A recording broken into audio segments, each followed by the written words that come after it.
Ron Estes from Kansas, you're on, buddy. All right. Well, thank you. John, thanks for joining us today. My background before running for public office was doing a lot of work with manufacturing and distribution companies. So it's always great to talk to people that actually live in that world and actually produce things, make value out of raw materials and make the world a better place. And I, I wanted to jump into to some things around the tax code, and then maybe if we have a little bit of time at the end, jump back into manufacturing jobs and that.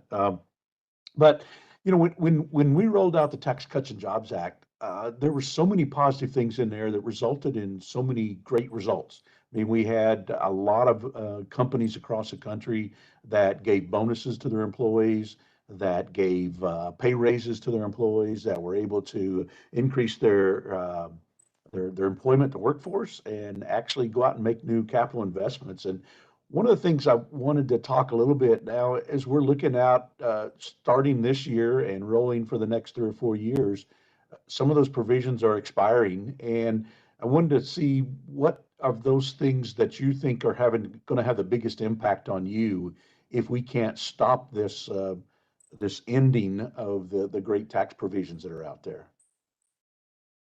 Yeah, again, I guess you mentioned the employee wages, bonuses, those types of items, along with the capital improvements.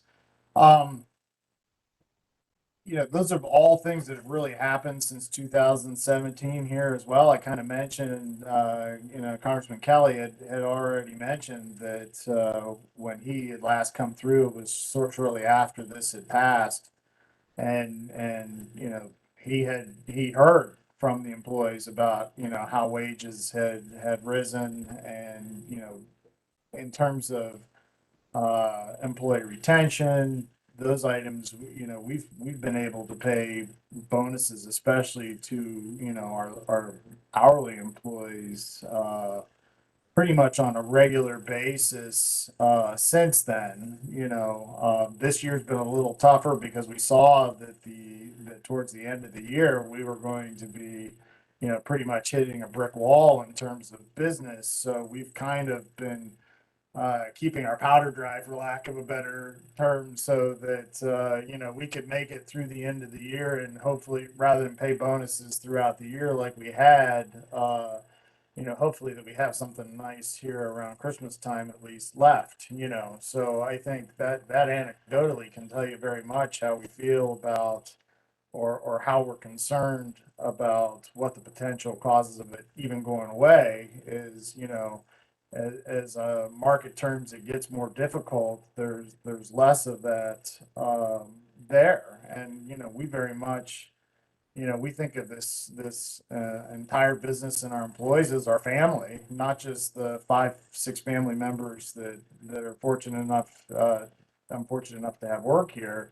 And so, we want to be able to take care of them like their family, and part of the things that have allowed us to have the funds to do that. Again, S corp not being disadvantaged, as well as a lot of the other provisions that were in this act.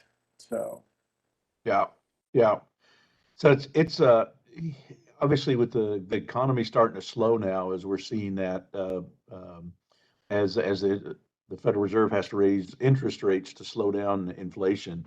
It's kind of scary that some of the Democrat leaderships, including Senator Schumer, talked about the best way to slow down inflation is to roll back the Trump tax cuts and raise interest rate or raise tax rates. I mean, does that make sense to you that raising tax rates would help lower your costs of doing business? yeah, it terrifies me, obviously. I'm